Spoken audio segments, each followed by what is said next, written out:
Assalamualaikum warahmatullahi wabarakatuh. Bertemu lagi dalam mata pelajaran Sejarah Kebudayaan Islam. Kali ini kita akan membahas tentang peristiwa yang sangat penting, yaitu peristiwa Fathul Mekah. Peristiwa Fathul Mekah adalah penaklukan kota Mekah yang dilakukan oleh Nabi Muhammad. Pada peristiwa ini, kita akan memahami hal yang sangat penting, karena pada peristiwa Fathul Mekah ini merupakan titik balik perkembangan umat Islam. Seperti biasa, kita akan membahas terlebih dahulu latar belakang terjadinya Fathul Mekah. Pada pelajaran sebelumnya, diketahui bahwa kaum muslimin dan kaum Quraisy mengadakan perjanjian kesepakatan yang disebut dengan perjanjian Hudaybiyah. Pada satu poin di perjanjian ini, yaitu kaum muslimin dan kaum Quraisy sepakat untuk mengadakan gencatan senjata selama 10 tahun. Mereka berdamai, tidak akan saling menyerang selama 10 tahun. Akan tetapi, baru 2 tahun perjanjian Hudaybiyah berjalan, orang-orang Quraisy sudah melanggar perjanjian Hudaybiyah, dengan membantu Bani Bakar yang sudah bergabung dengan orang-orang Quraisy untuk memerangi Bani Khuza'ah, yang dari mana itu Bani Khuza'ah sudah bergabung dengan kaum muslimin. Karena Bani Bakar dan Bani Khuza'ah sudah berperang selama ratusan tahun dan banyak kebencian yang tertanam di Bani Bakar, maka Bani Bakar meminta bantuan kepada orang Quraisy untuk menghancurkan Bani Khuza'ah. Dan orang Quraisy pun setuju untuk memerangi Bani Khuza'ah dengan satu syarat: semua Bani Khuza'ah harus dibunuh, tidak boleh ada yang selamat. Tapi ketika penyerangan, ada beberapa orang yang tidak di perkampungan, mereka lolos dari serangan Bani Bakar. Mereka pun bisa pergi dan menemui Nabi Muhammad yang berada di kota Madinah. Mendengar hal ini, Nabi Muhammad pun marah. Kenapa? Karena orang-orang Quraisy sudah melanggar perjanjian Hudaybiyah dengan membantu Bani Bakar memerangi Bani Khuza'ah. Akhirnya Nabi Muhammad pun mengumumkan kepada semua masyarakat Madinah untuk bersiap berperang untuk menyerang kota Mekah. Berita tentang penyerangan kota Mekah ini telah sampai kepada pemuka Quraisy dan mereka merasa ketakutan. Akhirnya mereka mengirim utusan untuk menghentikan serangan kaum muslimin dan meminta agar perjanjian Hudaybiyah diperbaharui. Akan tetapi, yang waktu itu utusan yang berangkat ke kota Madinah adalah Abu Sufyan, tidak menemukan hasil. Karena Nabi Muhammad pun tidak mau menemui Abu Sufyan, tidak bergeming, tetap tekad bulat ingin menyerang kota Mekah. Maka Abu Sufyan pun pulang dengan lesu dan tertunduk, mengabarkan kepada orang-orang Quraisy bahwa kaum muslimin akan tetap menyerang kota Mekah.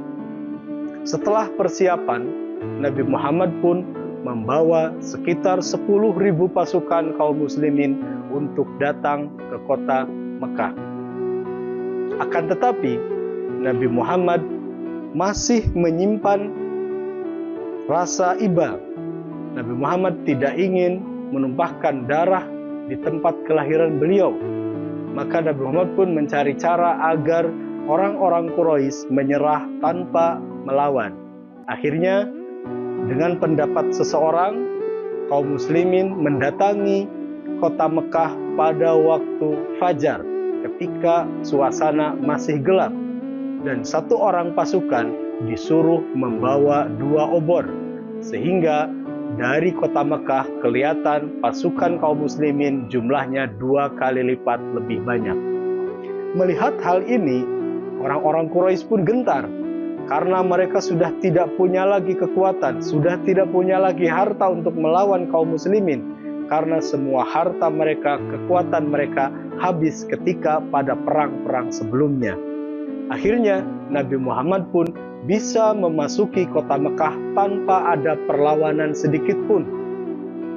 Dan beliau langsung mendatangi Masjidil Haram.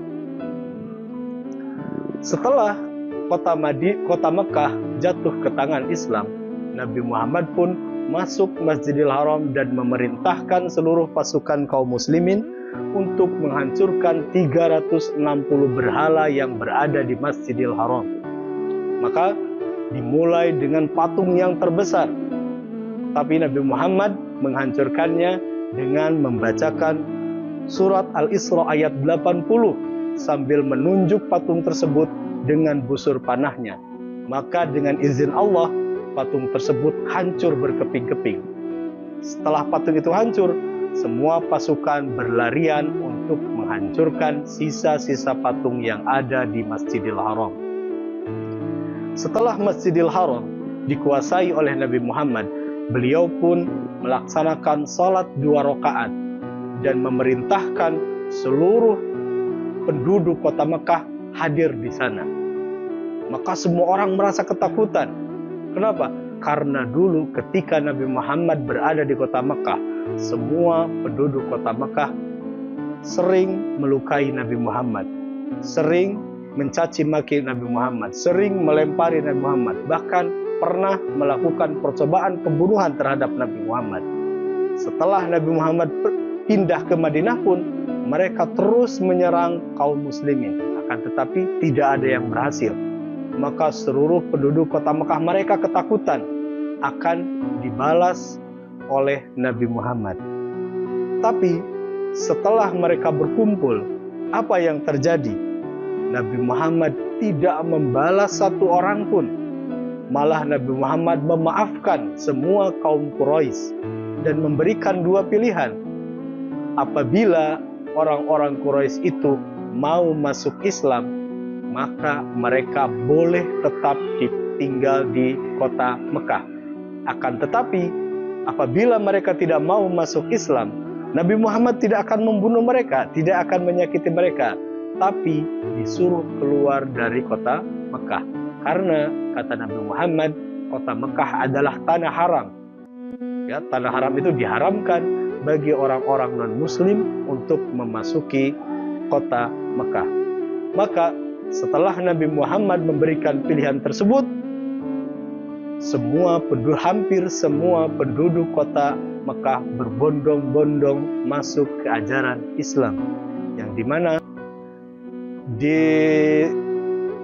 dicantumkan dalam surat An-Nasr. Maka terbebaslah kota Mekah dari perbuatan-perbuatan syirik, karena semua patung, semua berhala, semua hal yang menyekutukan Allah dibersihkan semua oleh Nabi Muhammad. Baik, anak-anakku sekalian, adapun ada beberapa pelajaran atau hikmah yang dapat kita ambil dari peristiwa Fathul Mekah. Yang pertama, Fathul Mekah merupakan kemenangan Allah. Fathul Mekah merupakan bukti nyata bahwa Allah selalu mendukung kebenaran, terlepas dari segala kesulitan yang dihadapi oleh Nabi Muhammad dan para sahabatnya. Akhirnya, perjuangan mereka bertahun-tahun membuahkan hasil, yaitu kemenangan yang sangat besar. Yang kedua adalah kesabaran dan ketabahan. Kesabaran dan ketabahan Nabi Muhammad SAW dan para sahabatnya selama bertahun-tahun menjadi kunci keberhasilan Fathul Mekah. Ini mengajarkan bahwa kita harus selalu bersabar, harus selalu tabah, harus terus berjuang dalam menghadapi kesulitan, sesulit apapun masalah itu. Insya Allah, dengan pertolongan Allah akan membuahkan hasil yang sangat bagus. Yang ketiga adalah tentang kebijaksanaan dalam kemenangan. Nabi Muhammad dapat menaklukkan kota Mekah, dapat menguasai kota Mekah. Apakah membuat Nabi Muhammad berlaku semena-mena terhadap orang Quraisy yang dulu selalu menyakiti Nabi Muhammad, menolak Nabi Muhammad, bahkan melukai sahabat-sahabat Nabi Muhammad, membuat Nabi Muhammad berlaku semena-mena, tidak. Bahkan Nabi Muhammad sangat bijaksana dengan memaafkan semua penduduk kota Mekah. Semua orang-orang Quraisy dimaafkan. Tidak ada satupun dari mereka yang disiksa atau dipenjara oleh Nabi Muhammad. Hal ini malah menunjukkan akan kebenaran Islam, menunjukkan akan bagusnya akhlak Nabi Muhammad, akan hebatnya Islam, sehingga banyak dari penduduk kota Mekah, terutama orang-orang Quraisy, mereka masuk ke dalam agama Islam. Mungkin ini yang bisa Pak Guru sampaikan pada video pembelajaran hari ini. Terima kasih telah menyaksikan video ini. Jangan ragu untuk menyebarkan video atau pembelajaran yang insya Allah ada manfaatnya untuk semua orang. Sampai jumpa di video yang selanjutnya. Assalamualaikum warahmatullahi wabarakatuh.